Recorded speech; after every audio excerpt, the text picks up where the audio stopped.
Tenía solo 19 años cuando me mudé por primera vez a los Estados Unidos. Mi padre murió cuando yo era un bebé y mi madre falleció de cáncer solo unos días antes de mi cumpleaños número 18. Me quedé con mi hermana por un tiempo, que ya estaba casada y tenía hijos para entonces, pero no pasó mucho antes de que empezara a soñar con una vida lejos de Guatemala. Comencé mi solicitud no mucho después, y moví algunos hilos con un viejo amigo de mi padre, para conseguir un patrocinador y un trabajo en Texas. Aproximadamente 18 meses después, llegué a la ciudad de Laredo. Estados Unidos era nuevo, grande y emocionante, y aunque el trabajo era duro y mi paga no era muy buena, estaba feliz. Mi abuela siempre solía decir, a falta de pan, tortillas, lo que significa que cuando no tienes algo te conformas con lo que tienes. Y eso era exactamente lo que yo estaba haciendo. Trabajaba en un empleo horrible y dormía en un apartamento compartido igual de malo, con la fe de que las cosas mejorarían con el tiempo. Y lo hicieron, pero como dice uno de mis dichos favoritos, siempre es más oscuro antes del amanecer. Justo cuando parecía que las cosas estaban mejorando, hubo un incendio en el edificio de apartamentos en el que estaba viviendo. Nos despertamos con alguien golpeando nuestra puerta, y cuando todos salimos corriendo, la mitad del edificio estaba envuelta en llamas. Creo que algunas personas murieron esa noche. Fue horrible. Así que, aunque estaba condenado a vivir en mi coche por el futuro previsible, era como una situación de, por la gracia de Dios sigo aquí. Así que ahí estaba yo, viviendo en mi coche, prensando tortillas en una cantina de turno nocturno, ahorrando cada centavo que podía para un plan que aún no había pensado. Había muchas personas desesperadas en Laredo en ese momento, y cada vez más de ellas recurrían al crimen para salir adelante. Recibí más de una oferta para involucrarme en algo en lo que realmente no debería haberme metido, y gracias a Dios, tuve la fuerza y la sabiduría para mantenerme en el camino correcto. Algunas de las ofertas me hacen reír al recordarlas hoy. Simplemente no puedo imaginarme a mi delgado yo vendiendo drogas o manejando prostitutas por ahí. Me habrían devorado vivo después de 5 minutos. Pero otras cosas en las que estuve a punto de meterme no me hacen reír en absoluto. Una noche estaba en mi descanso del turno en la cantina, así que caminé hasta una tienda de la esquina para comprar una Coca-Cola y tal vez unos cigarrillos. Luego, en lugar de regresar directamente a la cantina, me apoyé en una pared fuera de la tienda. Encendí un cigarrillo mientras bebía mi Coca-Cola, simplemente distraído en mis pensamientos. De repente escuché una voz que decía, «Trabajas demasiado, hijo». Lo dijo en español, pero tenía ese tono paternal. Cuando miré a mi alrededor, vi que se acercaba un tipo con aspecto de vaquero. Digo vaquero, pero iba vestido como alguien rico. Botas bonitas, sombrero elegante, gran hebilla brillante, ya sabes el tipo. Le respondí algo como, «Solo trato de sobrevivir», pensando que se iba a ir después de hacer un comentario de paso, pero no lo hizo. Caminó directamente hacia mí y me dijo en español, «No es como si todos aún caminaran a sus perros con chorizos, ¿verdad? Creo que incluso algunos chapines no entenderán lo que esto significa, así que déjame explicar. En Guatemala tenemos un dicho que básicamente significa que cuando los tiempos eran mejores y la gente era más próspera, podían permitirse alimentar a sus perros con chorizo o longanizas. Es un dicho que se refiere a esa época de prosperidad. El problema es que es una frase muy guatemalteca, y el acento de este tipo era claramente mexicano, así que puedes imaginarte mi confusión. Le pregunté si era chapín, una palabra para referirse a los guatemaltecos, pero él solo se rió, negó con la cabeza y me dijo, «He estado por todos lados». Eso tenía sentido, pero lo que no lo tenía era cómo sabía que yo era de Guatemala. Le pregunté cómo lo sabía y me dijo que su trabajo era saber cosas sobre las personas. Según él, ese trabajo pagaba muy bien y, si yo estaba dispuesto a renunciar a algo, también podía ganar mucho dinero. En ese momento, reconocí ese tono viscoso de alguien que quería que hiciera algo ilegal para él, así que me preparé para decirle gracias, pero no gracias. Sin embargo, debió leerlo en mi lenguaje corporal o algo así, porque comenzó a tratar de tranquilizarme. Me dijo que sí, lo que estaba proponiendo era ilegal, pero que no era inmoral. No iba a traficar veneno adictivo a través de la frontera ni a ayudar a mujeres jóvenes a entrar en situaciones peligrosas y destructoras de vidas. No era nada que fuera a hacer que me deportaran. No podría trabajar durante al menos 6 a 8 semanas después de lo que fuera que me estaba proponiendo, pero todos mis gastos serían cubiertos durante ese tiempo, y me iría con $4,000 en efectivo. $4,000 era más de la mitad de mi salario en ese momento, y mucho más de lo que los proxenetas o traficantes estaban ofreciendo. Con la promesa de que el trabajo no era inmoral, admito que captó mi atención. Continuó explicando que en Estados Unidos, el truco para ganar dinero fuera de la ley era mantenerse alejado de los vicios, como las drogas y la prostitución, y trabajar con los gringos, no sin ellos ni en contra de ellos. Y cuanto más ricos fueran esos gringos, mejor. Supuse que estaba hablando de algún tipo de crimen financiero, ya que seguía insistiendo en que nadie saldría herido, y que trabajaba con la mejor gente, según sus palabras. Supongo que me mantuvo en la oscuridad para mantenerme curioso, algo que probablemente había practicado muchas veces antes, pero funcionó. Al final, le pregunté qué tenía que hacer para ganar esa cantidad de dinero por solo unas semanas de trabajo. Pero en lugar de decírmelo directamente, el vaquero rico comenzó a hacerme un montón de preguntas sobre mi salud. Me preguntó si tenía diabetes, problemas cardíacos, si estaba tomando medicamentos, todas esas cosas relacionadas con la salud que al principio no tenían mucho sentido para mí. Supuse que lo que fuera que iba a hacer requería que estuviera en buena forma y saludable. Y vaya que tenía razón sobre eso. No me estaban ofreciendo $4,000 por mi trabajo. Me los ofrecían a cambio de uno de mis riñones. Y cuando lo dijo por primera vez pensé que lo había malentendido, o que estaba usando algún término en jerga que no conocía. Él confundió mi confusión con sorpresa y, una vez más, se lanzó a lo que sonaba como un método bien ensayado para tratar de convencerme.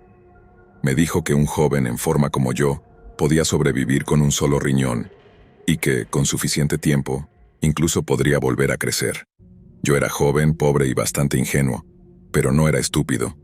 Sabía que los órganos mayores no simplemente crecían de nuevo. Al menos estaba bastante seguro de que no lo hacían. Quise decirle al tipo que se metiera su oferta por donde no brilla el sol, ya que era probablemente la cosa más loca que había escuchado. Pero algo me dijo que ser grosero con un hombre así no sería una jugada muy sabia. Le dije que lo pensaría, y me dio una tarjeta con solo un número de teléfono escrito en ella. No llamé al número, y sabía que era mejor no ir diciendo nada al respecto porque vengo de un lugar donde la gente se habla hasta la tumba a veces.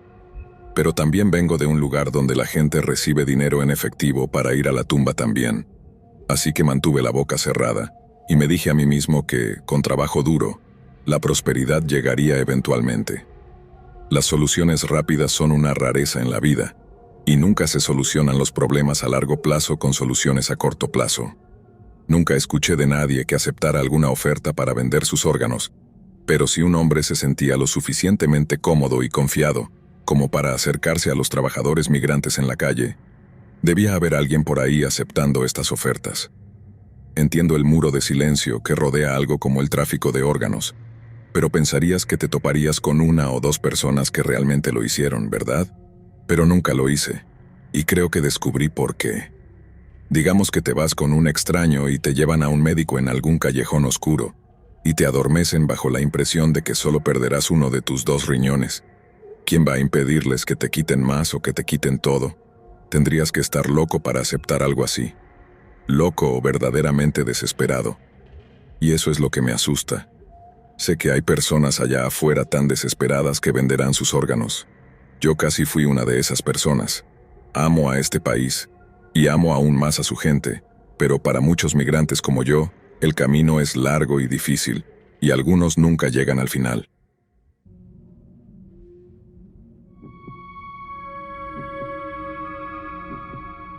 Trabajé como oficial de correccionales durante 2 años, 3 meses y 18 días, porque eso era todo lo que podía soportar. Después de eso, ni $1,000,000 me habrían hecho volver a las puertas de esa cárcel del condado, y ni $1 billón me habría convencido de trabajar los fines de semana. Mi cárcel ni siquiera era tan dura en comparación con otras cárceles en California, que tenían reputaciones mucho peores que la nuestra. Aún así, trabajar los turnos de noche a veces era como estar en una película de terror. A los reclusos les encantaba arrojarnos orina y heces, y también a otros reclusos. Muchos reclusos tenían relaciones entre ellos, A veces con el personal también. Básicamente, todas las locuras que ves en la televisión, la mayoría están basadas en la realidad o representan bien las cosas que los reclusos hacen. Sin embargo, con el tiempo, lo más común se vuelve rutinario, y solo las cosas realmente salvajes son las que destacan. Lo primero que me viene a la mente es cuando encontré a una reclusa intentando prenderle fuego a su ropa con un encendedor que había introducido de contrabando en su... ¿ya sabes qué? No tengo idea de por qué intentaba quemarse así, pero lloró cuando la sorprendí. No porque estuviera agradecida de que la detuviera, sino porque le dije que tenía que quitarle el encendedor. Le dije que lo arrojara debajo de la puerta, y lo hizo. Y luego la dejé llorando. Luego está la chica que encontré medio muerta porque se colgó con una sábana. Estaba convencido de que ya no había nada que hacer, pero otro oficial de correccionales corrió a darle RCP, y ella despertó tosiendo y escupiendo y sobrevivió. Fue la cosa más loca que había visto en mi vida. Te juro que estaba casi azul, y al minuto siguiente, estaba sentada bebiendo agua y agradeciéndonos por bajarla. Pensarías que estaría enojada porque la detuvimos, pero supongo que las personas se quedan atrapadas en el momento, y cuando se dan cuenta de lo que casi tiran por la borda, agradecen que los hayas detenido. Otra vez, una chica decía que estaba teniendo un ataque al corazón, pero ninguno de nosotros le creyó, ya que había fingido estar enferma antes y luego nos había atacado o intentado escapar. Pero después del cambio de turno, un oficial de correccionales nuevo, un hombre, estaba en el ala de las chicas y de repente empezó a dudar de que ella estuviera fingiendo. El idiota abrió la puerta de su celda, se arrodilló a su lado, y antes de que pudiera hacer algo, ella lo agarró por el cuello de la camisa, lo tiró hacia abajo y le hundió los dientes en la piel de su mejilla. Para cuando llegó el equipo de intervención, el nuevo oficial tenía un pedazo de su cara arrancado, y escuché que la mordedora recibió una tremenda golpiza antes de rendirse. Le presentaron cargos por asalto agravado por ser prisionera. El oficial necesitó 12 puntos de sutura y nunca volvió. Luego estaba esta otra reclusa, una chica mucho más agresiva y corpulenta, que decidió que quería morir. Intentó saltar desde el segundo piso, pero un oficial cercano la vio y la agarró. En lugar de intentar zafarse para saltar, la chica corpulenta decidió que iba a llevarse al oficial con ella. Estuvieron tambaleándose sobre la barandilla hasta que otro guardia llegó y los sacó a ambos. Me dijeron que durante unos segundos pareció que tanto el oficial como la reclusa terminarían en el hospital esa noche. Esa reclusa siempre causaba problemas, creo que porque sabía lo físicamente dominante que era. El único problema era que algunas chicas no se acobardan sin importar lo grande que sea su oponente. Una chica me dijo, «También hacen ataúdes de mi tamaño, señora». Estaba acostumbrada a que las chicas se echaran para atrás en el mundo exterior, pero en la cárcel eso no es tan común. Esa misma chica terminó siendo apuñalada en la parte trasera de la cabeza por otra reclusa con una daga casera. La hoja penetró su cráneo y terminó con daño cerebral. No fue nada severo, pero pasó mucho tiempo en rehabilitación, trabajando para recuperar algunas funciones motoras. Pero lo que me hizo romperme y simplemente dejar el trabajo no fue algo que hiciera un recluso. Fueron mis propios compañeros de trabajo los que me empujaron al límite. Teníamos a una guardia. Juro que consiguió su trabajo por influencias o algo. Pero era la peor. Todos temían trabajar con ella porque sabían que tendrían que trabajar el doble para compensar su pereza e incompetencia. Se decía que la despedirían la próxima vez que cometiera un error, pero cuando lo hizo fue mucho peor de lo que nadie esperaba. Saltó varios recorridos de control, y cuando finalmente fue a hacer uno, encontró a un recluso masculino colgado en su celda. Pero, a diferencia de cuando encontré a la chica colgada, no había forma de traer a este tipo de vuelta. La gente decía que llevaba muerto horas, y se suponía que teníamos que hacer los recorridos de control cada media hora más o menos. Pensamos que la cárcel la echaría a los lobos, pero aquí es donde creo que tenía conexiones. La cárcel intentó barrer todo bajo la alfombra, como un encubrimiento real. Creemos que alguien falsificó los documentos para cubrirla y terminó renunciando en lugar de ser despedida en desgracia.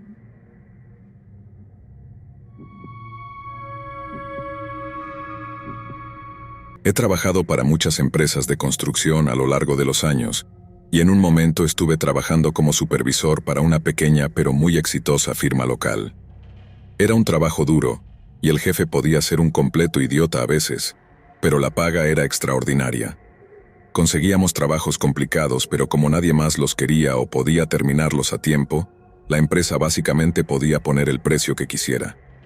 El pago variaba de un trabajo a otro, y algunos parecían menos valiosos que otros, pero era mucho más de lo que me estarían pagando en otras empresas de la zona, así que estaba bastante contento con eso. El único problema era que no era el trabajo más estable, porque si no había trabajo disponible no trabajábamos. Hasta que un día nuestros problemas se resolvieron. Había un desarrollo habitacional que se estaba construyendo a mitad de camino entre nosotros y la siguiente gran ciudad.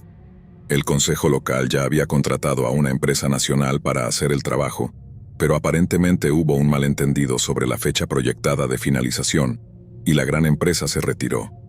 Esto dejó al consejo completamente en una situación desesperada, ya que ya habían firmado el contrato para la demolición de un antiguo conjunto habitacional. Básicamente, si no se construían los nuevos bloques, muchas personas iban a quedarse sin hogar para el otoño. Y ahí es donde entramos nosotros. Según el jefe de la empresa, podíamos hacer el trabajo por debajo del presupuesto y antes de lo previsto, y nuestro arma secreta era hacer turnos nocturnos. Si los turnos se alternaban entre todos los muchachos que trabajaban allí, podríamos tener un grupo trabajando de día y otro de noche, y terminar el trabajo en unos pocos meses. Todo lo que teníamos que hacer era echar los cimientos y la mampostería, y luego otra empresa vendría para hacer la decoración, así que todo tenía que estar terminado para una fecha límite. Así que empezamos el trabajo, y todos hacíamos una semana de días seguida de una semana de noches, alternando con la otra mitad de la empresa. Los días estaban bien, pero las noches se volvieron muy difíciles muy rápidamente. Como cualquiera que haya hecho turnos nocturnos serios te dirá, tu vida diurna no se detiene. Los que tenían hijos tenían que llevarlos a la escuela y recogerlos, o había citas con el médico u otras cosas que hacer. Un grupo podía comenzar una semana de noches animado y motivado, pero para cuando llegaba la mañana del sábado, estábamos listos para caer muertos. Esto empeoró cada vez más a lo largo de las semanas y meses, con todos quejándose de estar demasiado cansados, pero tampoco queríamos rendirnos y arriesgarnos a romper el plazo, lo que a su vez habría puesto en riesgo todo el contrato. Los muchachos bromeaban sobre que en algún momento ocurriría un accidente, pero todos manteníamos la cabeza fría, evitábamos cortar esquinas y, en general, nos manteníamos seguros en el trabajo. Pero eso no podía decirse de todos en el sitio, y al final supongo que fue inevitable que ocurriera lo peor. Teníamos una grúa móvil de 500 toneladas en el sitio, completamente nueva, en leasing. Era operada por un tipo experimentado y un aprendiz. Una noche la grúa estaba moviendo unos paneles de acero, cuando por alguna razón el aprendiz decidió adelantar uno de sus trabajos posteriores. Probablemente pensó que estaba en una zona segura, considerando que la grúa operaba en el lado opuesto. Y también pensó que podría terminar más temprano si limpiaba la cubierta antes de lo habitual. De cualquier manera, cometió un error de juicio masivo, y no se dio cuenta hasta que fue demasiado tarde.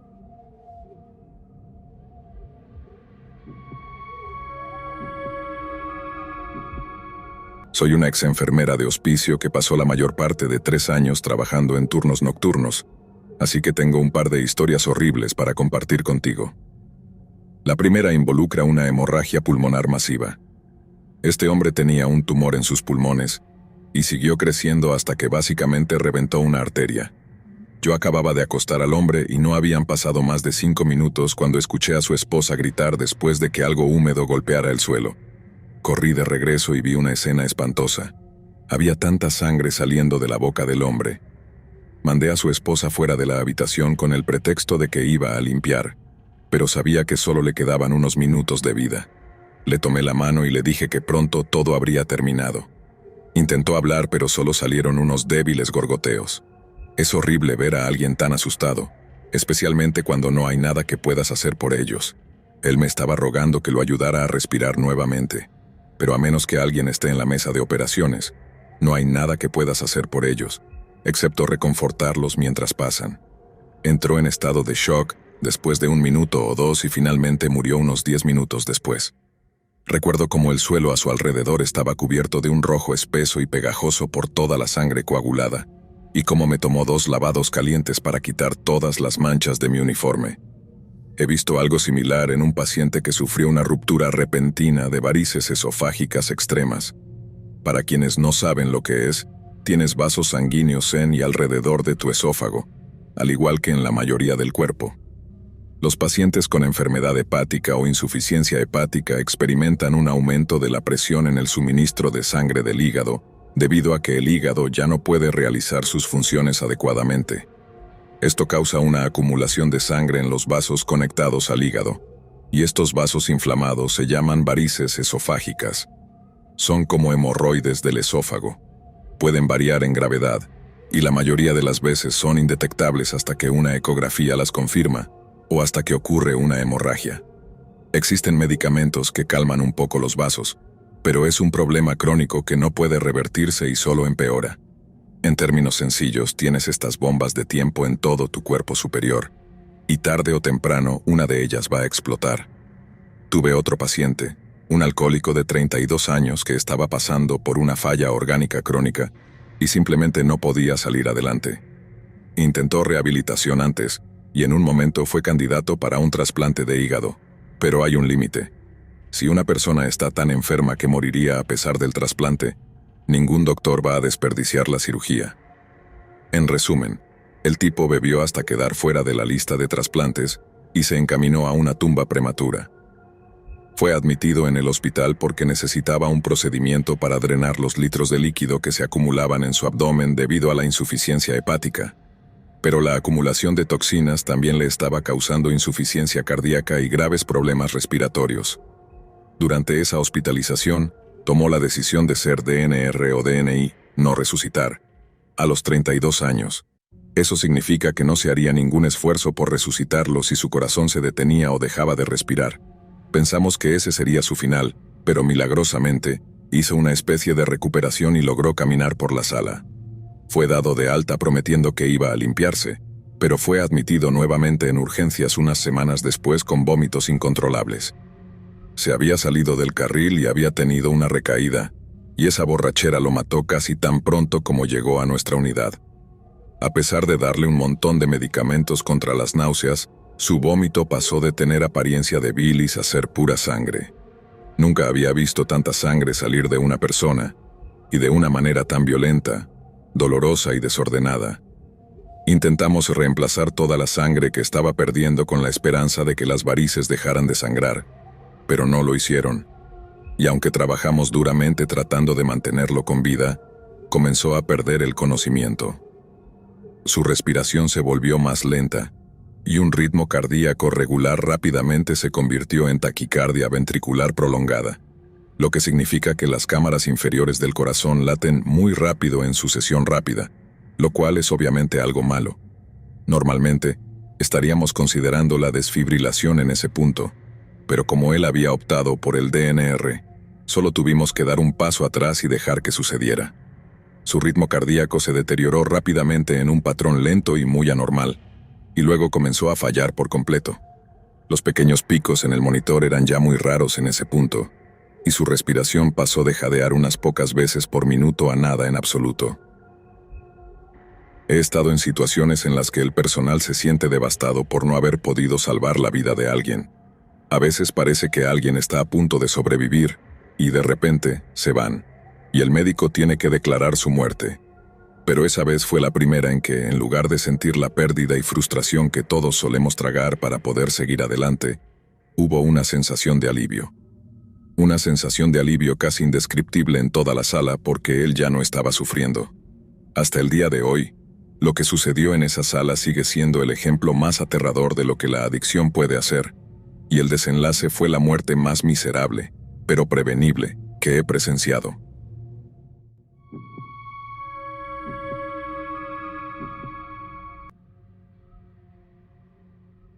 Trabajaba en un pequeño motel en el sur como la recepcionista nocturna, así que mi turno era de 11 de la noche a 8 de la mañana. Siendo mujer y trabajando en esas horas, he visto algunas cosas extrañas, pero lo más aterrador sucedió en mis primeras semanas allí. Casi era hora de que comenzara mi turno y, Como era soltera y tenía 23 años, estaba revisando gente en Tinder antes de dirigirme al trabajo. Hice match con un chico que parecía bastante cool. Le gustaban las cosas góticas oscuras, usar tablas Ouija y cartas del tarot, lo cual me parecía interesante. Estaba emocionada por hablar con él. Chateamos un rato, pero luego tuve que irme al trabajo, así que nos despedimos. Esa noche era la primera vez que trabajaba sola en el motel durante toda la noche. Estaba un poco asustada, pero luego este chico, al que sentía como si ya hubiera visto antes, se acercó a la recepción y preguntó por mí, usando mi nombre. Inmediatamente sentí que algo andaba mal con él, no por su aspecto, sino por la sensación que me transmitía. Le confirmé que yo era la persona que buscaba, y me dijo que era el chico de Tinder. Descubrió que yo estaba cerca y decidió pasar a verme en el motel donde él se estaba quedando. Sí, él era un huésped en mi motel. Esa fue una gran señal de alerta para mí. Me quedé detrás de la seguridad de mi escritorio durante 2 horas porque no me dejaba en paz. No paraba de hablar sobre su ex, sobre cómo solía pelear con la gente y sobre su interés en mí de una manera muy directa. Me sentí realmente incómoda. Nunca había lidiado con algo así en el trabajo, así que no sabía qué hacer. Finalmente, alrededor de las 2 o 3 de la madrugada, dijo que se iba a dormir y yo finalmente tomé un descanso para salir a fumar un cigarro. Justo cuando lo encendí, ¿adivina quién salió? Sí, el tipo raro. Lo había investigado un poco y descubrí que era pintor y trabajaba en la zona, lo que significaba que no era local. Empezó a contarme de dónde era, acercándose más y más a mí mientras hablaba. Luego me preguntó si podía fumar un poco de marihuana. Queriendo que me dejara en paz, le dije que sí. Le señalé un lugar lejos de las cámaras, y fue entonces cuando me agarró, olió mi cuello y comenzó a tocarme inapropiadamente. Lo empujé con fuerza y le advertí que no volviera a tocarme. Solté mi cigarro, agarré mi teléfono para llamar a mi gerente y volví a entrar, pero el hombre me quitó el teléfono y se envió un mensaje a sí mismo. Ahora tenía mi número. Lo primero que me envió fue una foto impactante de su parte íntima, que se veía muy extraña por algunas modificaciones en su cuerpo. He visto cosas, pero nada como eso. Luego me envió mensajes aterradores con fotos de sitios web para adultos que eran muy violentas, diciendo que quería hacerme esas cosas. Incluso me dijo que sabía dónde encontrarme en el hotel. Estaba aterrorizada y no podía entender por qué no llamé a la policía de inmediato. Mi gerente no respondía al teléfono. Allí estaba yo en la oficina trasera, teniendo el peor ataque de pánico de mi vida. Luego recibí otro mensaje de él. No sé por qué lo miré, pero lo hice. Era un video demasiado horrible para describir, mezclando violencia y contenido sexual. Me encerré en la oficina trasera, lloré y esperé.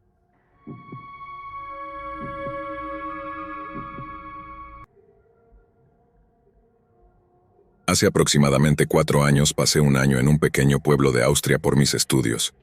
Justo antes de irme, mi novio y yo rompimos.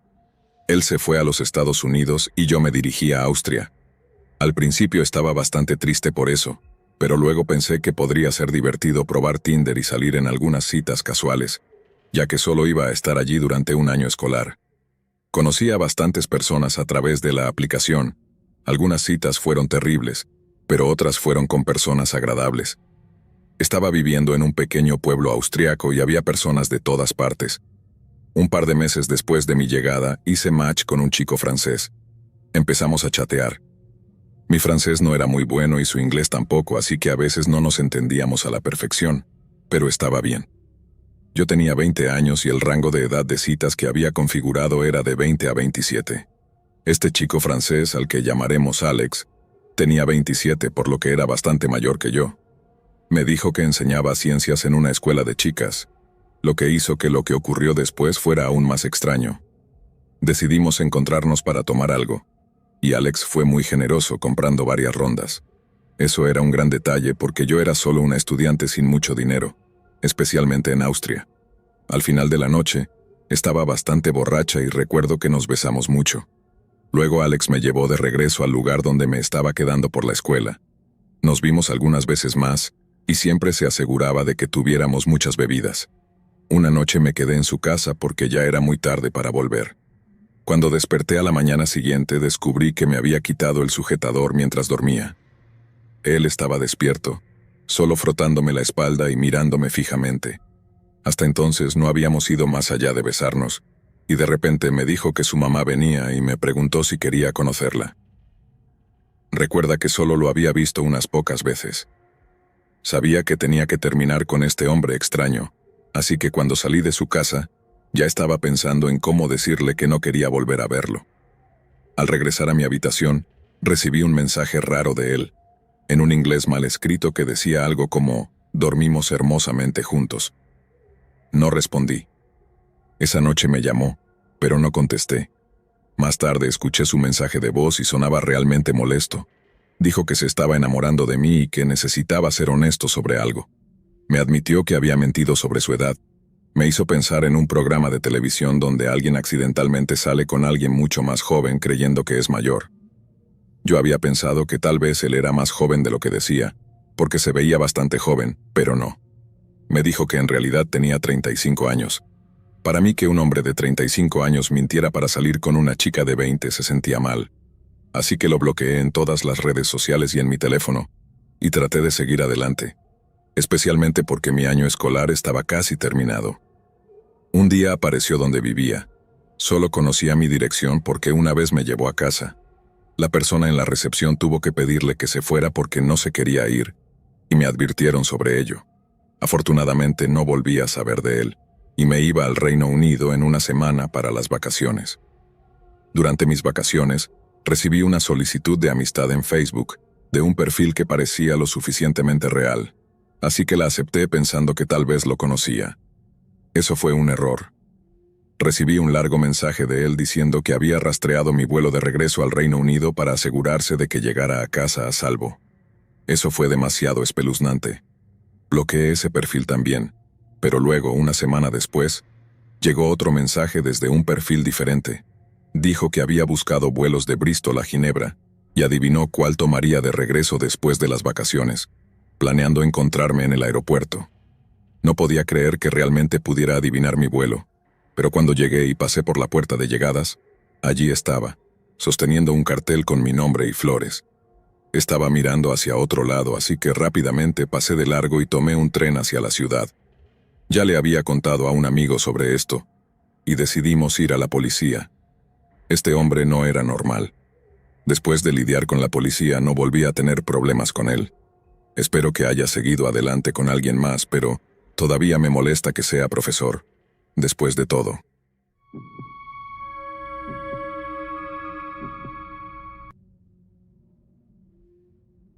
Tenía 21 años, acababa de empezar a trabajar como policía y acababa de romper con mi pareja, así que mis amigos me dijeron que probara Tinder. Siendo joven y nuevo en la fuerza policial, sentía que nada podía hacerme daño. Hice match con una chica impresionante que parecía fuera de mi alcance. Nos llevamos bien chateando y decidimos encontrarnos. Ella me contó sobre un gran campo abierto donde podríamos ver las estrellas. Sugirió que nos encontráramos en su casa primero, así que cuando llegó el día estaba emocionado y ella también parecía muy contenta. Cuando la recogí, me indicó cómo llegar al campo, que era realmente abierto y rodeado de bosques llenos de ciervos y otros animales. A lo lejos noté algunas luces de autos muy tenues. De repente una camioneta comenzó a conducir directamente hacia nosotros y se detuvo justo enfrente, casi bloqueando el camino. Le dije que se quedara en el coche y salí para ver qué pasaba. Tomé mi linterna del coche y me acerqué a la camioneta. Había un hombre corpulento conduciendo. Le pregunté qué pasaba y si podía mover la camioneta un poco. Fue amable al respecto, diciendo que era el dueño del terreno y que no quería asustarnos. Explicó que había tenido problemas con gente cazando ilegalmente en su propiedad y solo quería asegurarse de que no estuviéramos allí para eso. Le dije que solo queríamos ver las estrellas y observar a los animales. Pareció estar de acuerdo, nos deseó una buena noche y se fue. Después de eso, la chica no dejaba de enviar mensajes de texto en su teléfono. Aproximadamente una hora más tarde, vi luces de coches viniendo hacia nosotros a gran velocidad. Nos metimos en el coche rápidamente y me preparé para lo peor.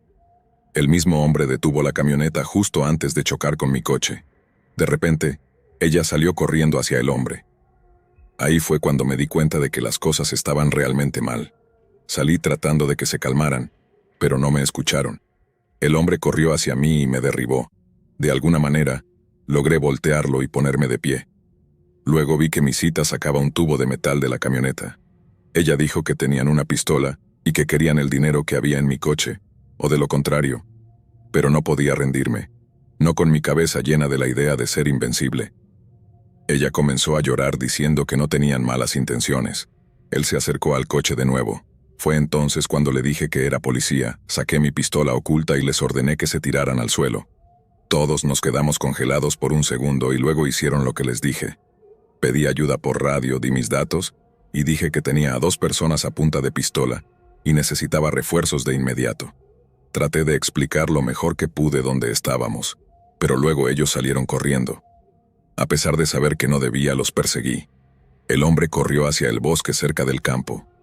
Apenas 30 segundos después, escuché 3 fuertes disparos y vi el destello de una pistola. Mi valentía desapareció instantáneamente. Corrí de vuelta al coche y arranqué rápidamente. Fui a donde la había recogido, llamé para pedir ayuda de nuevo y esperé a que llegaran otros oficiales. Los primeros en llegar fueron mi sargento y mi instructor. No fueron amables conmigo, llamándome idiota y novato estúpido. Me llevaron de regreso al campo. La camioneta seguía allí. Me dijeron que me quedara callado y que solo saliera si había disparos. Revisaron el área y luego la camioneta, encontrando drogas justo en el tablero, y revisaron el resto. Lo que realmente me asustó fue su reacción después de revisar la parte trasera de la camioneta. Se veían aterrados, lo que me asustó aún más. Dentro había cuchillos, cinta adhesiva, líquido para encendedores, muchas balas, esposas y lo que parecía ser sangre seca. En la parte delantera había un rifle y 2 pistolas más. Llamamos a más refuerzos y detectives. La llamada sangre resultó no ser sangre real. Las placas de la camioneta eran robadas y la camioneta misma también había sido reportada como robada. Aún me molestan por esa noche.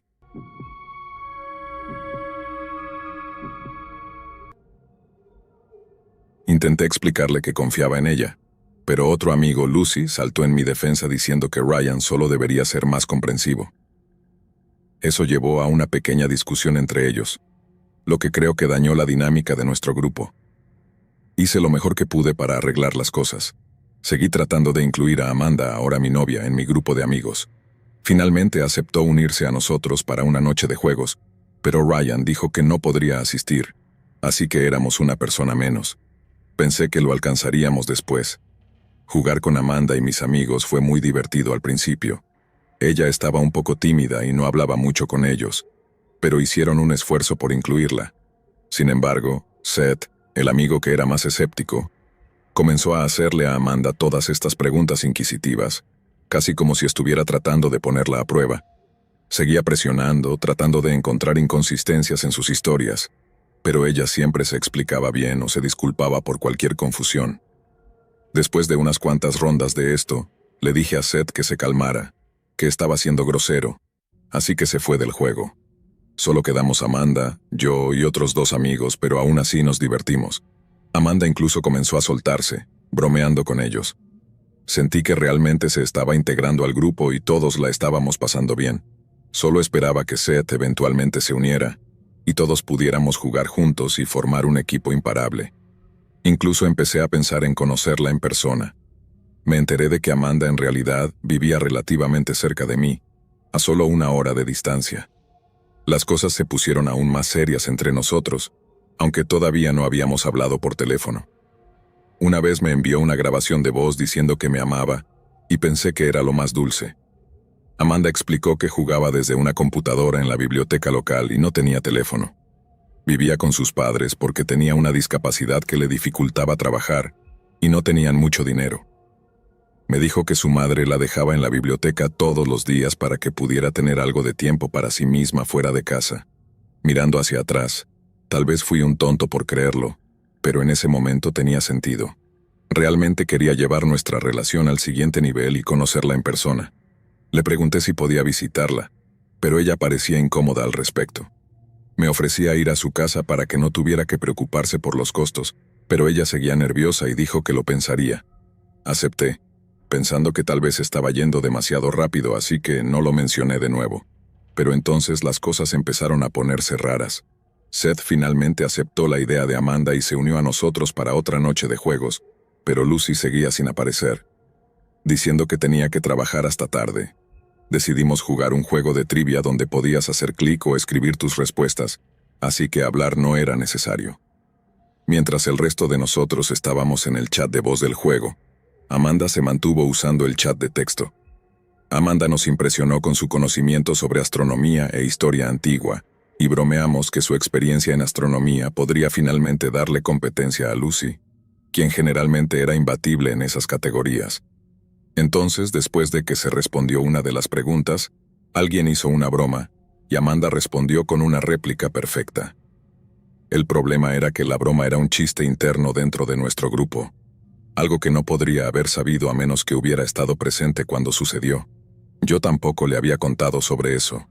Al principio todos nos reímos, pero luego Seth preguntó si yo le había contado ese chiste antes. Me sorprendió. Parecía extraño, pero debía habérselo mencionado en algún momento, ¿no? Así que simplemente dije, sí, probablemente, y Amanda estuvo de acuerdo. El resto de la noche se sintió extraña. Amanda no habló mucho y Seth parecía distante. Después de que terminamos de jugar, Seth dijo que quería hablar conmigo en privado. Nos pusimos al teléfono y se disculpó por cómo había actuado antes, pero compartió sus preocupaciones. Me preguntó si realmente le había contado a Amanda sobre ese chiste, y honestamente no podía recordarlo. Entonces Seth comenzó a señalar todas las cosas extrañas sobre Amanda. Cómo nunca quería hablar por teléfono, cómo seguía evitando conocernos en persona, y especialmente cómo sabía sobre ese chiste. Traté de mantener la calma y le expliqué que había sido yo quien la había abordado primero en el juego, no al revés. Pero Seth me recordó que ella había sido quien habló primero, haciendo una pregunta que sabía que yo podía responder. Mentiría si dijera que no empecé a tener dudas. Le dije que lo mencionaría a Amanda, y me disculpé por haber sido duro antes. Decidí probarla para ver si algo realmente andaba mal. Al día siguiente, cuando hablamos, le conté una historia, algo que no le había compartido antes. Mientras le contaba, mencionó un detalle que no podía haber sabido. Mi mente empezó a acelerarse. ¿Realmente estaba sucediendo esto? ¿Me habían engañado todo este tiempo? Y si era así, ¿quién estaba detrás de todo esto? Necesitaba confrontarla. Ya me estaba volviendo loco y sinceramente estaba destrozado. Realmente me había enamorado de ella, o al menos de la idea de ella. Así que le dije que realmente quería conocerla en persona, que era importante para que nuestra relación avanzara. Parecía molesta y me pidió más tiempo, pero no me eché para atrás. No sé qué me pasó, pero decidí contarle mis preocupaciones. Mencioné la broma de la noche de juegos y cómo algunas cosas no tenían sentido. Ella empezó a ponerse a la defensiva y vi un lado de ella que no había visto antes. Sus mensajes se volvieron erráticos, cortos y desarticulados. Comenzó a decir cuánto me amaba, que me había amado durante años, pero que nunca le di una oportunidad. Estaba confundido. Solo nos conocíamos desde hacía unos meses. ¿Qué quería decir con años? Me entró el pánico y le pedí que me explicara, pero no lo hizo. Siguió culpándome, diciendo que debería haber dejado las cosas como estaban. Le pedí que me dijera quién era realmente, con la esperanza de que tal vez pudiéramos arreglar las cosas, empezar de nuevo, pero no quiso. Su último mensaje decía que nunca podría funcionar entre nosotros. Insinuaba algo oscuro, como si estuviera considerando terminar con su vida. Y luego dijo adiós. Estaba destrozado. No respondió más después de eso, y no tenía otra forma de contactarla. Sabía su apellido, pero nada sobre su familia. Intenté buscar en línea a alguien con su nombre y ubicación, pero era como si no existiera. Solo me hizo estar más seguro de que ese no era su verdadero nombre. En el fondo de mi mente una idea oscura empezó a aparecer. ¿Y si mis acciones habían llevado a la muerte de alguien? No podría perdonarme por eso, incluso si todo había sido una mentira. Tal vez debería haber dejado todo en paz. Le conté a mis amigos lo que había pasado y trataron de consolarme, diciendo que no podía culparme. Seth, siempre el escéptico, dijo que probablemente solo era otra forma de manipularme. Eso me hizo pensar. Tal vez tenía razón. Confronté a mis amigos y su reacción me hizo preguntarme, ¿sería esto parte de su plan? Después de que terminó la conversación, le confié a Seth mis sospechas. Le dije que planeaba hablar con Jake al respecto al día siguiente y lo dejé así. Lo que no esperaba era una avalancha de mensajes entre Seth y Jake durante la noche. Para mi sorpresa, Seth había confrontado a Jake. Y sí, Jake prácticamente lo admitió todo. Jake me envió un mensaje, pero en lugar de una disculpa real me culpaba, diciendo que todo era mi culpa por no darle una oportunidad. Seth me envió capturas de pantalla de su conversación y me golpeó como una tonelada de ladrillos. Me sentí completamente traicionado. Me había abierto con Amanda, compartí mis sentimientos con ella. Parecía nada que ver con Jake. Sus palabras, sus fotos, todo parecía real. Pero resulta que las fotos eran de una amiga de su hermana mayor, y él había coqueteado con ella solo para conseguirlas. Esa semana fue una pesadilla para mí. No solo perdí a alguien que pensé que era mi novia, sino que también perdí a un amigo que había conocido durante años. No podía ni hablar ni ver a Jake nunca más. Simplemente no pudo aceptar nuestra amistad, y terminó destruyéndola al presionar por algo que nunca iba a suceder. Me tomó mucho tiempo superar esto, y desde entonces he sido cauteloso al hablar con gente nueva en línea. Puedo tener una conversación superficial, pero nunca la llevo fuera de línea. Mi confianza quedó hecha pedazos, así que esa es mi historia, y espero que sirva como advertencia para otros. Ten cuidado con quién confías en línea y siempre investiga, o al menos ten un amigo como Seth que pueda ver a través de las mentiras.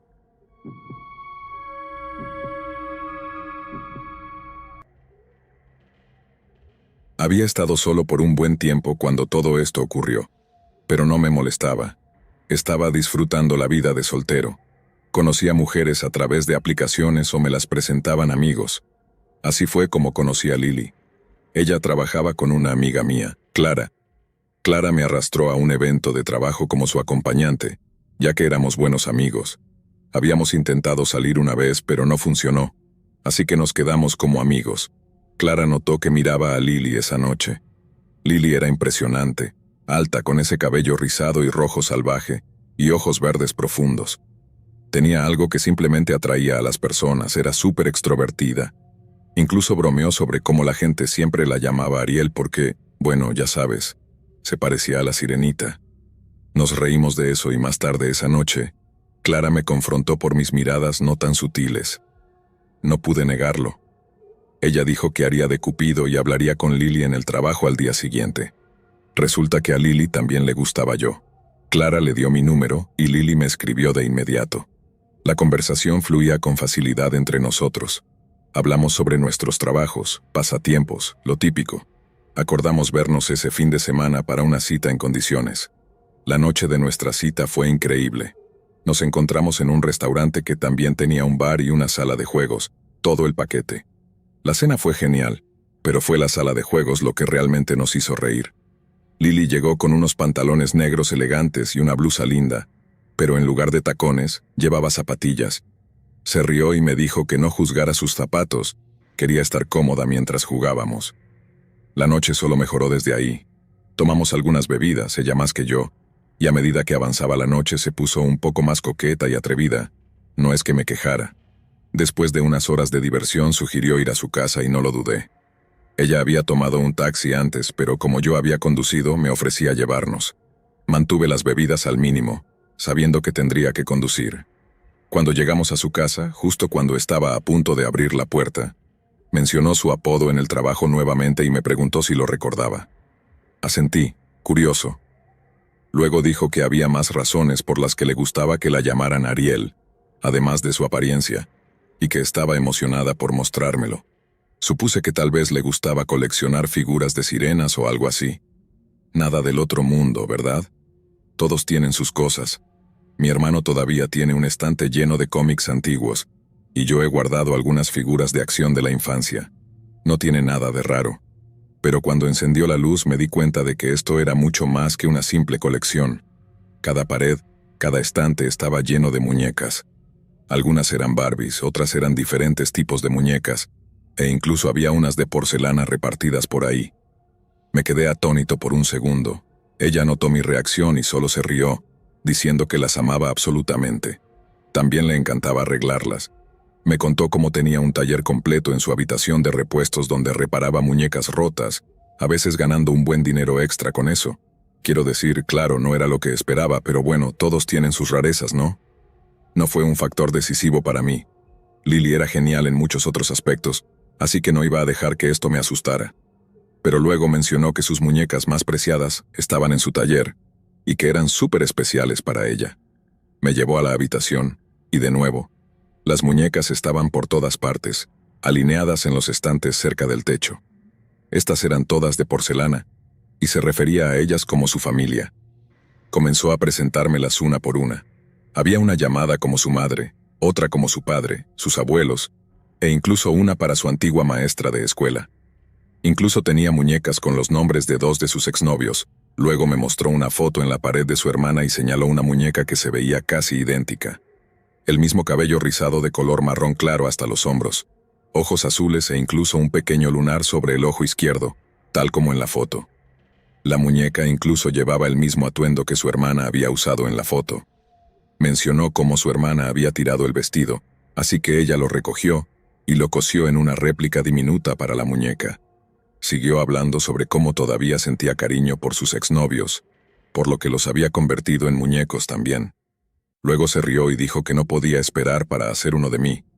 Sabía que estaba tratando de ser juguetona, tal vez incluso un poco divertida, pero me dio escalofríos. Se sentía como si alguien estuviera admitiendo que quería hacerte un muñeco vudú. No pude pensar en nada más, así que solo solté una risa incómoda. Ella lo notó y rápidamente volvió a hacer la versión de Lily que había conocido esa noche. Me besó y susurró que su dormitorio era el mejor lugar de toda la casa. Luego me llevó a otra habitación con la puerta cerrada. Solo esperaba, realmente esperaba, que no estuviera lleno de más muñecas. Cuando abrió la puerta me sentí aliviado. No había muñecas en las paredes, ni en los muebles, ni en los estantes. Nada. Finalmente me relajé. Incluso comencé a sentirme culpable, como si tal vez estuviera exagerando. Quiero decir, claro, era raro para mí, pero si la hacía feliz, ¿quién era yo para juzgar? Pero entonces intenté acostarme en su cama y sentí algo debajo de la manta. Instintivamente, salté hacia atrás, sin querer romper lo que fuera que estuviera ahí. Lily se rió y se inclinó para levantar la manta, revelando una muñeca casi del tamaño de una persona, sonriéndome. Yo mido más de 1,80 m, y esa cosa debía medir al menos 1,20 o 1,50. Lily empezó a contarme todo sobre la muñeca, dándole un nombre y una historia, y entonces explicó por qué estaba en su cama en primer lugar, pero te dejaré conectar los puntos sobre eso. Incluso sugirió que podríamos incluirla en lo que fuera que habíamos planeado para esa noche. Traté de ser lo más educado posible, y le dije que simplemente no era lo mío, pero en lugar de entenderlo, se molestó. Dijo que sus muñecas eran como sus hijos, todo su mundo, y que si quería estar con ella, tendría que aceptarlas también. Eso fue el punto de quiebre para mí. Agarré mis cosas, inventé una excusa y salí de su apartamento, tratando de darle sentido a lo que acababa de experimentar. Al día siguiente me envió un mensaje con una foto de ella y la muñeca de su cama, diciendo que sería bienvenido de vuelta si alguna vez cambiaba de opinión. No podía imaginarme haciendo nada en ese apartamento con todas esas miradas fijas en mí. Ni siquiera había revisado el baño, pero no me habría sorprendido si tuviera algunas muñecas allí también. Afortunadamente, Lily hizo las cosas fáciles con Clara. Le dijo que simplemente no habíamos hecho clic, así que no tuve que compartir mi experiencia tan rara. Y honestamente, no creo que lo haga nunca, excepto con ustedes en internet. Así que espero que hayan disfrutado de escuchar sobre mi primera cita increíblemente inquietante y extraña.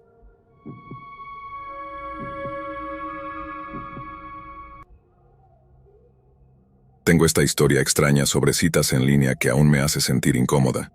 Es más rara que otra cosa. Realmente fue una interacción muy extraña con un chico que al principio parecía bastante normal. Trataré de mantenerla breve, pero disculpa si se alarga un poco. Todo esto sucedió cuando estaba muy metida en el mundo de las aplicaciones de citas, como muchas personas, buscando algo más. Había estado soltera por casi 5 años, y solo quería encontrar a alguien que no fuera un completo raro, alguien con quien realmente pudiera disfrutar de pasar el rato. Si se convertía en algo más, genial. Así que terminé haciendo match con este tipo que parecía decente. Para el propósito de esta historia, lo llamaré Dan. Dan parecía un tipo bastante sólido. Su perfil tenía una vibra geek y su sentido del humor realmente hacía clic con el mío. Nuestras conversaciones fluían con facilidad, teníamos mucho en común y nos gustaban las mismas cosas. Eventualmente decidimos dar el paso y conocernos en persona. Estaba bastante emocionada, pensando que esto podría ser el comienzo de algo bueno. Como muchas personas, decidimos encontrarnos en una cafetería, un lugar neutral y seguro donde, en el peor de los casos, podríamos disfrutar una taza de café y luego separarnos si no funcionaba. Llegué primero, y Dan me envió un mensaje de texto diciendo que estaba en camino, pero que llegaría unos minutos tarde. No había problema, esas cosas pasan.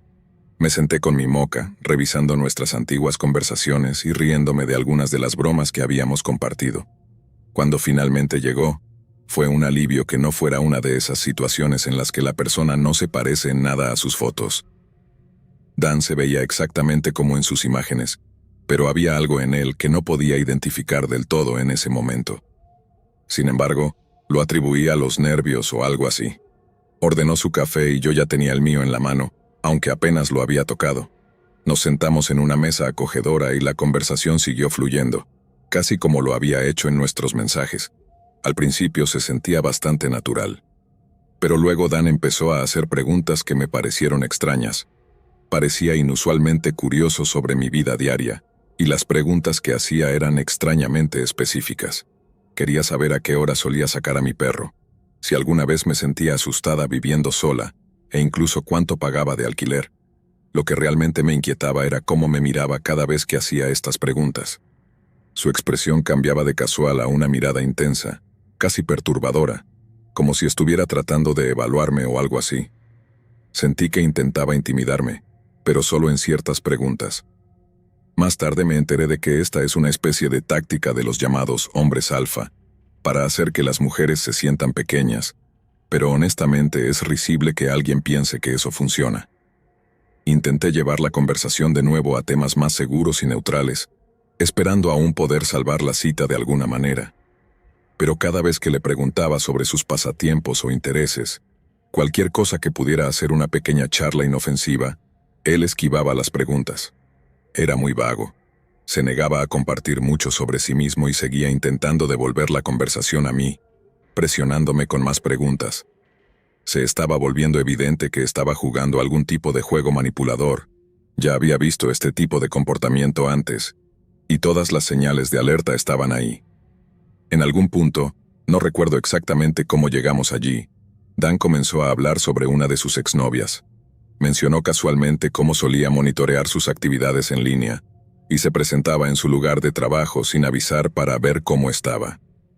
La forma en que lo dijo fue como si no viera nada malo en ello, como si fuera algo que los chicos hacen normalmente. Incluso dijo con una sonrisa que solía pensar que ella era la indicada, pero que no podía manejarlo cuando él estaba en su mejor versión. Sí, muchas señales de alarma aparecieron durante esa conversación. Durante todo el tiempo que hablaba de su ex, no había ni un ápice de arrepentimiento o comprensión de que lo que hizo fue invasivo y espeluznante. Si acaso, parecía orgulloso de ello. El último clavo en el ataúd fue cuando Dan bromeó sobre haber usado un perfil falso para obtener más información sobre mí antes de nuestra cita. Luego me dijo que, cuando hicimos match hace unas semanas, me había enviado una solicitud de amistad usando un perfil diferente, y yo la había aceptado sin pensarlo 2 veces. Eso fue culpa mía. Admitió que había revisado mi Facebook, aprendiendo todo lo que podía sobre mí, y mencionó casualmente que incluso había estado cerca de mi vecindario. Fue entonces cuando todo encajó. Antes, cuando tuve esa sensación extraña sobre él, fue porque ya lo había visto en persona antes, el día anterior a nuestra cita, de hecho. Cuando salía para el trabajo esa mañana, noté a un hombre caminando por mi calle. Me saludó mientras me subía al coche, pero no le presté mucha atención, demasiado concentrada en llegar a la oficina a tiempo. No me di cuenta en ese momento de que era Dan. Por falta de una palabra mejor, me había estado acechando antes de nuestra cita. La forma en que me lo contó pensarías que esperaba que me sintiera halagada o algo así. No lo estaba. Rápidamente inventé una excusa diciéndole que tenía muchas cosas que hacer y que necesitaba acortar la cita. Balbuceé algo vago sobre tener que reunirme con mi madre más tarde, ni siquiera molestándome en inventar una historia coherente. A Dan no pareció importarle en lo más mínimo. Simplemente siguió sonriendo con esa sonrisa confiada, preguntando si podía acompañarme a mi coche, o tal vez unirse a lo que fuera que tuviera planeado. Amablemente lo rechacé. Le dije que disfrutara su café, y luego salí corriendo de allí. Me apresuré a llegar a mi coche y salí del estacionamiento lo más rápido que pude sin exceder los límites de velocidad. Pero lo más espeluznante de todo fue que, unas horas después, me envió un mensaje de texto. «Creo que realmente conectamos hoy», escribió, «y siento que podrías hacerme muy feliz. Avísame cuando estés libre y te llevaré a un lugar mucho mejor que esa cafetería». Ni siquiera me molesté en responder. Dejar de contestarle parecía la opción más segura en ese punto. Supongo que su ego inflado y su narcisismo le impidieron volver a contactarme, porque no volví a saber de él después de eso. Toda esta experiencia es un recordatorio inquietante de que algunas personas ahí fuera son simplemente raras. No solo los hombres, sino la gente en general. Dan parecía totalmente normal al principio, pero resultó ser cualquier cosa menos eso. Desde entonces, he salido en algunas citas más en línea, pero nada ha realmente encajado y honestamente estoy bien con eso. Prefiero tener un montón de citas aburridas y olvidables que lidiar con otro Dan en mi vida.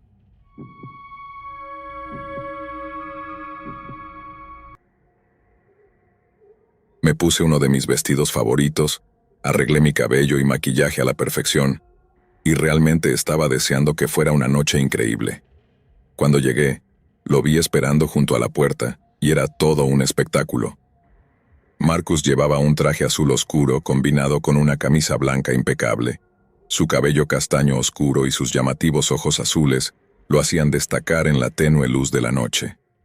Al acercarme a él, le hice un cumplido que rápidamente devolvió con una sonrisa. Nos sentamos, pedimos nuestras comidas y la conversación fluía sin esfuerzo. La cita iba bastante bien, pero me emocioné aún más cuando Marcus mencionó una vieja fábrica abandonada que conocía. Descubrimos temprano que ambos teníamos una pasión por la exploración urbana, o Herbeck, como lo llamábamos.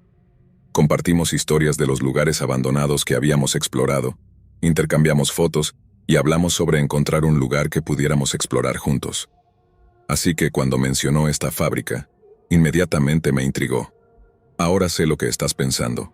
La mayoría de la gente probablemente dudaría en encontrarse con un extraño en un lugar abandonado, pero para aquellos de nosotros que estamos en el mundo del Herbeck, es parte de la emoción. Así que cuando Marcus se ofreció a llevarme allí, no dudé. Una vez que terminamos la cena, nos dirigimos a nuestros coches, yo siguiéndolo en el mío. Siempre tenía un par de botas y unos vaqueros viejos en el maletero, así que rápidamente me cambié a algo más práctico. Sin embargo, Marcus se quedó con su traje, lo cual me pareció un poco raro. Le hice una broma al respecto, preguntándole si realmente planeaba explorar con ese atuendo, pero él solo se encogió de hombros y dijo que no le importaba. Cuando llegamos, Marcus nos guió hasta la entrada. El edificio había sido una gran planta de fabricación, y estaba claro que había sido dejado a la decadencia durante años. Le dio un fuerte empujón a la puerta con el hombro, y tras un fuerte crujido se abrió de golpe. Me sobresalté un poco con el sonido, preocupada de que alguien nos oyera y llamara a la policía. La fábrica estaba en una parte de la ciudad que estaba siendo lentamente renovada, así que supuse que solo era cuestión de tiempo antes de que la derribaran para hacer nuevos condominios o algo así. Pero tras echar un vistazo alrededor y no ver a nadie, seguí a Marcus adentro y él cerró la puerta detrás de nosotros. Para ese momento ya estaba bastante oscuro afuera, así que Marcus sacó su teléfono para iluminar el camino. Yo saqué una pequeña linterna que siempre llevaba en mi llavero y comenzamos a avanzar por la fábrica. A medida que nos adentrábamos más en el edificio, noté que el papel tapiz viejo y desteñido se desprendía en largas tiras, y en un escritorio de recepción polvoriento quedaban algunas viejas insignias de visitantes esparcidas. Cada habitación por la que pasábamos tenía juguetes y juegos arrinconados, como si alguien hubiera tratado de limpiar apresuradamente pero nunca hubiera terminado. Me hizo preguntarme por qué todo fue dejado atrás. ¿Se trasladaron a otro edificio? Y si fue así, ¿por qué dejar todo esto? Si cerraron para siempre, ¿por qué no donar los juguetes en lugar de dejarlos pudrirse aquí? Siempre me molesta ver cosas perfectamente útiles desperdiciarse cuando podrían ayudar a alguien más. Pero a medida que seguíamos caminando, algo más llamó mi atención. Las sillas, ya fueran pequeñas para niños o sillas plegables regulares, estaban todas alineadas mirando hacia las paredes. Era extraño porque las paredes estaban completamente en blanco, solo ligeramente descoloridas donde podría haber colgado algo como una pizarra en el pasado. Al principio solo me pareció raro, pero después de ver la misma disposición en algunas habitaciones más, no pude sacudirme la sensación extraña que me daba. Así que se lo señalé a Marcus. Él sonrió y dijo, «Sí, se ve bastante extraño sin conocer la historia completa». Eso me hizo detenerme. «¿Qué quieres decir con lo de «sin la historia completa»?» Le pregunté de repente sintiéndome incómoda. Marcus simplemente sonrió de nuevo. Tomó mi mano y dijo que había algo que quería mostrarme. Me guió por un pasillo hacia una puerta de vidrio que estaba cubierta con papel o pintada, de modo que no se podía ver a través de ella. Era difícil saberlo en la oscuridad, pero había un extraño resplandor que venía de detrás de la puerta, como si algo estuviera brillando a través de lo que la cubría. Me detuve a unos pasos de la puerta y solté su mano. Marcus se giró para mirarme, su rostro preocupado. «¿Estás bien?», preguntó. Le admití que estaba empezando a sentirme asustada. Su comentario anterior sobre el contexto me había puesto suspicaz, y ahora esa puerta brillante me hacía cuestionar todo. Empezaba a arrepentirme de haber venido, dándome cuenta de que probablemente había cometido un error. Marcus notó mi vacilación y me regaló esa suave sonrisa otra vez. Me aseguró que todo estaba bien y que no iba a hacerme daño. «Te lo prometo», dijo. «No te va a pasar nada, solo quiero mostrarte lo que encontré aquí la última vez que vine». Mirando hacia atrás, debería haberme dado la vuelta y salir corriendo en ese momento. Debería haber huido mientras él aún estaba a unos pasos de distancia. ¿Quién sabe qué esperaba detrás de esa puerta? Pero por alguna razón, sentí que podía confiar en él. Parecía tan genuino, nunca insistente o dominante, y hasta ese momento había sido yo quien había liderado el camino. Marcus me sostuvo la mano con suavidad mientras caminábamos hacia la habitación, pero era más un toque ligero que un agarre fuerte. Soltó mi mano tan pronto como la aparté, lo que me hizo pensar en retrospectiva por qué la gente se sentía tan atraída por él. Era agradable a la vista, claro, pero había algo en su actitud tranquila y en la forma en que hablaba que lo hacía muy persuasivo. Así que, a pesar de mis nervios, lo seguí. Llegamos a la puerta y me preguntó si estaba lista. Le di un asentimiento vacilante y él empujó lentamente la puerta para abrirla. Lo que vi adentro fue lo último que esperaba. El suelo estaba cubierto de velas y libros antiguos, dispuestos de una manera que parecía casi ritualista. Alrededor de una docena de personas estaban sentadas en el suelo, con las piernas cruzadas, tomados de las manos y con los ojos cerrados. Todos estaban vestidos de la misma manera. Los hombres con trajes rojos oscuros y las mujeres con túnicas a juego con capuchas. Me tomó un segundo darme cuenta de que todos llevaban atuendos similares al de Marcus. De pie en el centro del grupo había un hombre que nos sonreía cuando entramos. Parecía ser el líder. Empecé a preguntarme en qué exactamente me había metido. El hombre en el medio nos dio la bienvenida con una voz suave y tranquilizadora, que hizo que los demás lentamente volvieran sus cabezas hacia nosotros. Marcus inmediatamente cayó de rodillas y saludó al hombre, llamándolo de una manera que ahora no puedo recordar. Luego me presentó, diciendo mi nombre como si me estuviera presentando a alguien importante. El hombre extendió sus manos, y no queriendo parecer grosera o causar una escena, le ofrecí las mías para estrecharlas, pero en lugar de estrechar mi mano, la sostuvo. Me tomó la mano entre las suyas, acariciándola suavemente mientras me daba la bienvenida, diciendo que siempre estaba invitada a unirme a ellos. Comenzó a hablar sobre su misión, algo sobre cómo ellos eran los verdaderos guardianes de la Tierra. Encontraban lugares abandonados como este y los utilizaban para sus rituales, ofreciendo el espacio de vuelta al planeta en una especie de intercambio espiritual. Curiosa, a pesar de mi creciente inquietud, le pregunté cómo lo devolvían, y la sonrisa del hombre se amplió mientras respondía, «Lo bautizamos, hija». Luego preguntó si quería unirme a su oración, diciendo que experimentarlo de primera mano me ayudaría a comprender su propósito y tal vez incluso llegar a amarlo. Todos en la sala me miraban esperando mi respuesta, y aunque no estaba ocurriendo nada abiertamente amenazante, no podía deshacerme del miedo que se apoderaba de mí. Sus palabras eran claras, pero la forma en que hablaba hacía que todo pareciera tener un significado oculto. Comencé a sentirme mareada y me incliné ligeramente, diciéndole a Marcus que me sentía mal y necesitaba aire fresco.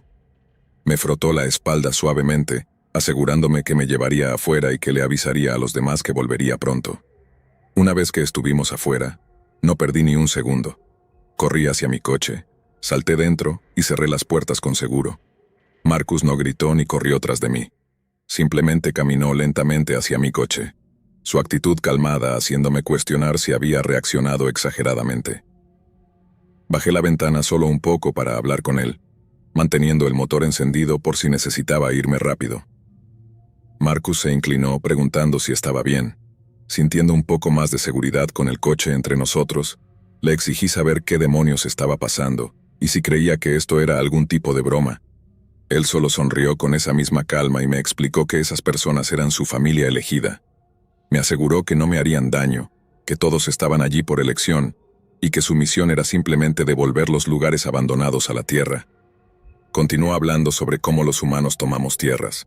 Construimos lo que queremos y luego dejamos que las estructuras se deterioren cuando ya no las necesitamos. Dijo que su objetivo era pedir perdón a la tierra y devolver estos lugares. Cuando le pregunté qué quería decir con bautizar un edificio, su sonrisa creció y explicó que era la tierra la que decidía cómo reclamar el espacio. A veces, dijo, el edificio podía colapsar, ser tomado por la naturaleza o incluso inundarse o incendiarse.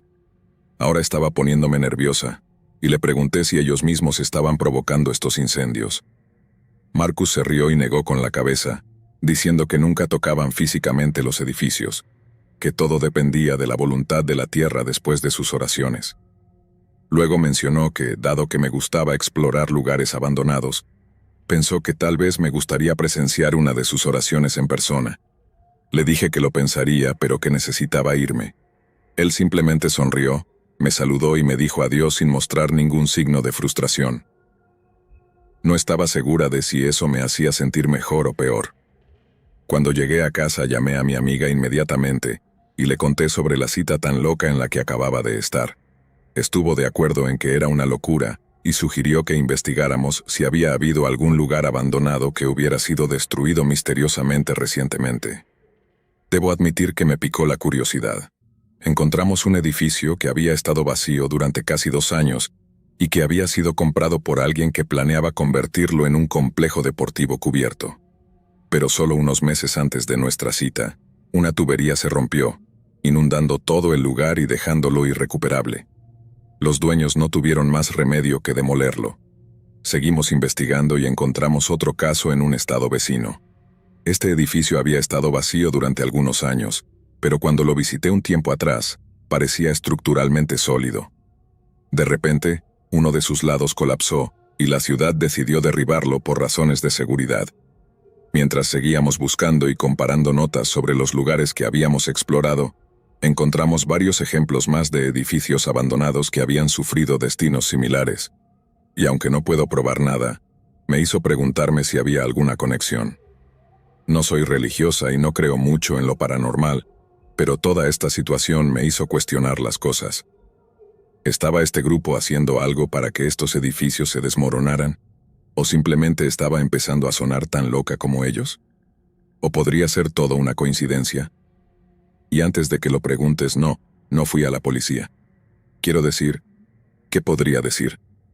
¿Que entré en un edificio abandonado y encontré a un grupo de personas que rezaban a la tierra y que ahora creo que pueden ser responsables de algunos desastres naturales?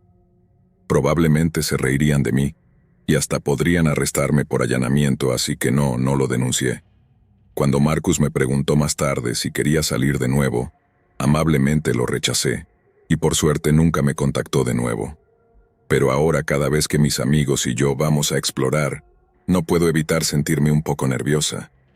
Y cuando sucede algo extraño en uno de los edificios que hemos visitado, me vuelvo aún más suspicaz.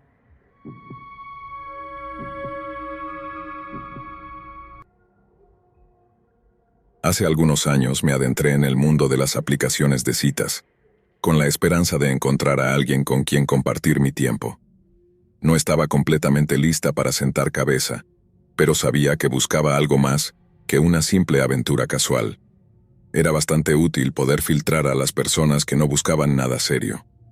En uno de mis deslizamientos, me encontré con una mujer llamada Marcy. Marcy tenía una piel oliva impresionante, cabello negro azabache y ojos penetrantes. Tenía el equilibrio perfecto entre ser divertida, extrovertida y un poco ruda. Su perfil estaba lleno de fotos, y me contaba historias de cómo había viajado por todo el país e incluso a otros continentes. Había fotos de ella escalando acantilados, montando camellos por el desierto e incluso nadando con tiburones. Mencionó que todas estas aventuras eran parte de su antiguo trabajo, el cual tuvo que dejar por problemas de salud. Pensé que, incluso si las cosas no funcionaban románticamente, tendría una gran amiga con historias increíbles para compartir. Así que es seguro decir que estuvimos hablando durante bastante tiempo. Pasamos de mensajes de texto a llamadas telefónicas y finalmente videollamadas. No tenía razones para dudar de que era quien decía ser, Marcy, la trotamundos aventurera. Estaba ansioso por conocerla en persona, pero aproximadamente un mes después de nuestras conversaciones, cuando lo mencioné ella me rechazó, diciendo que no podía en ese momento, pero que le encantaría conocernos pronto. No me molestó al principio, ya que seguía en contacto, así que supuse que no era porque no estuviera interesada. Pero entonces, una mañana, mientras estaba en el trabajo, me envió un mensaje inesperado preguntándome qué estaba haciendo ese día. Era a principios de semana, y ella sabía que trabajaba de lunes a viernes en un horario típico de 9 a 5, así que me pareció extraño. Aún así, no quería ser grosero, así que le respondí que estaba en el trabajo y le pregunté qué tenía en mente. Entonces me preguntó si quería pasar por su casa, ofreciéndose a prepararnos el almuerzo. Habíamos hablado sobre dónde vivíamos y trabajábamos antes, así que sabía que ella vivía cerca. Reunirse en su casa para una primera cita parecía un poco inusual, pero al mismo tiempo, el hecho de que no quisiera ir a algún restaurante elegante me hizo pensar que era bastante sencilla, lo cual aprecié. Así que le dije que sí. Pensé que, en el peor de los casos, tendría una larga pausa para el almuerzo, pero parecía que valía la pena el riesgo. Sin embargo, cuando llegué a la casa de Marcy me sorprendió de inmediato. La casa parecía estar a punto de derrumbarse, apenas resistiendo contra el viento. Había una cerca de madera improvisada, mal parcheada, alrededor de una vieja cerca de alambre. A la distancia las ventanas parecían estar cubiertas con cartón o madera desde el interior. La pintura, que en algún momento debió ser de un azul brillante, ahora estaba descascarada y desprendiéndose, revelando paneles grises apagados debajo. El porche delantero parecía no haber visto una reparación en años, todo astillado y deformado. Toda la casa gritaba abandono. Comencé a preguntarme si esto era algún tipo de trampa. ¿Había hecho algo para merecer esto? Mi mente estaba a 1000 por hora, pero traté de mantenerme calmado. Decidí llamarla para verificar la dirección, con la esperanza de haber cometido un error. Marcy contestó, sonando tan alegre como siempre, y confirmó que estaba en el lugar correcto. Dijo que me recibiría en la puerta de entrada. Me estacioné en el camino de entrada y, al salir del coche, apareció la misma mujer de las fotos en la puerta. Se veía un poco más relajada de lo que esperaba, sin maquillaje, su cabello recogido en un moño desordenado, pero seguía viéndose bien. Siempre he apreciado a las mujeres que tienen la confianza de mostrarse al natural, así que intenté dejar de lado mis dudas. Quizás simplemente no podía permitirse arreglar la casa, o tal vez no tenía tiempo o energía para hacerlo. Cualquiera que fuera la razón, no era un factor decisivo para mí. Seguramente el interior sería mejor, ¿verdad? Ojalá pudiera decir que tenía razón, pero honestamente, no estaba preparado para lo que me encontré al entrar. Estaba completamente oscuro por dentro. Apenas cruzamos la puerta, me di cuenta de que no había electricidad. Esperaba que Marcy encendiera la luz, pero en lugar de eso, se disculpó y mencionó que no tenía electricidad. No tenía idea de cómo reaccionar ante eso, así que solo murmuré, «Oh, está bien», mientras miraba alrededor. Mis ojos se ajustaron lo suficiente como para distinguir una sola vela parpadeante en lo que supuse era una mesa de café. Era un detalle bastante importante, ¿no? Tal vez estaba siendo un idiota, pero esto era demasiado para mí. No quería quedarme el tiempo suficiente para descubrir si tenía razón sobre el gobierno o si simplemente estaba loca. Así que inventé una excusa, preguntando si podía usar el baño. Ella me lo señaló con una sonrisa, y caminé lo más calmado que pude, pero por dentro me estaba volviendo loco. Una vez en el baño, saqué mi teléfono en silencio y le envié un mensaje a un amigo del trabajo que sabía dónde estaba. Le dije que necesitaba una salida rápida y le pedí que me llamara en 5 minutos, diciéndome que había una emergencia en la oficina. De esa manera tendría una razón sólida para irme sin parecer un completo idiota. Guardé mi teléfono, tiré de la cadena y me lavé las manos, agradeciendo en silencio a cualquier fuerza existente que al menos tuviera agua corriente. Pero cuando abrí la puerta, casi salté del susto. Ella estaba ahí, parada con una sola vela en la mano. Apenas pude evitar gritar. En su lugar traté de reírme, diciéndole que me había asustado. Sin embargo, no se movió. Solo se quedó ahí, mirándome fijamente sin pestañear. Luego, sin siquiera parpadear, me preguntó qué estaba haciendo en mi teléfono. Fingí que no lo había usado, pero no me creyó. Afirmó que podía sentir la electricidad siendo usada. Me quedé atónito. ¿Cómo podría saber eso? A regañadientes, le confesé en parte que mi compañero de trabajo me había enviado un mensaje diciendo que había un asunto urgente en la oficina y que necesitaba regresar. Traté de convencerla de que volvería más tarde, pero no lo aceptaba. Su rostro se torció bajo la tenue luz de la vela, y pude ver cómo se enojaba cada vez más. Tuve la sensación de que no era la primera vez que alguien intentaba escapar de ella. Quería evitar que las cosas se intensificaran, así que extendí mi mano para tocarle suavemente el brazo, con la esperanza de calmarla y tal vez pasar, ya que me estaba bloqueando el camino. Pero ella dio un tirón hacia atrás gritando algo como, «Eres igual que todos los demás». No me di cuenta al principio, pero estaba sosteniendo una sartén en la otra mano, y de repente la levantó sobre su cabeza, lista para golpearme. Apenas logré cerrar la puerta del baño justo cuando ella la balanceó. La sartén golpeó la puerta repetidamente. Estaba atrapado y empezando a entrar en pánico. No había forma de que esto terminara bien para mí. Estaba en su casa y las probabilidades no estaban a mi favor. La única salida era la ventana del baño, y para mi sorpresa, no estaba clavada ni bloqueada por nada raro. Logré empujarla y afortunadamente era una casa de un solo piso. Me escabullí por la ventana hacia el patio trasero, escuchando aún sus gritos dentro. Corrí alrededor de la casa esprintando hacia mi coche.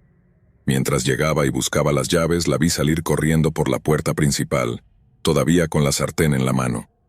Metí el coche en reversa, pero antes de que pudiera salir completamente, escuché un fuerte golpe. Ella había lanzado la sartén contra mi coche. Me fui a toda velocidad, mirando por el espejo retrovisor para verla aún gritando y señalándome. No reduje la velocidad hasta que llegué de nuevo al trabajo, aparcando al fondo del lote, esperando que no apareciera buscando mi coche. Una vez que recuperé el aliento, salí para inspeccionar el daño. Y efectivamente, había una buena abolladura donde la sartén había golpeado. Solté un gemido, pensando en cuánto costaría arreglarlo. Cuando entré encontré a mi compañero de trabajo y le conté toda la historia loca. Se rió, diciendo que debería llamar a la policía por el daño, bromeando que me había perdido su llamada. Le pareció hilarante, pero también señaló que podría presentar cargos para que ella pagara las reparaciones. La idea cruzó por mi mente, pero decidí no hacerlo. Sentí que solo empeoraría las cosas para ambos. Decidí asumir el costo y tomarlo como una lección aprendida. De ahora en adelante solo me reuniría en lugares públicos, y tal vez empezaría a ser más honesto si no estaba sintiendo una conexión.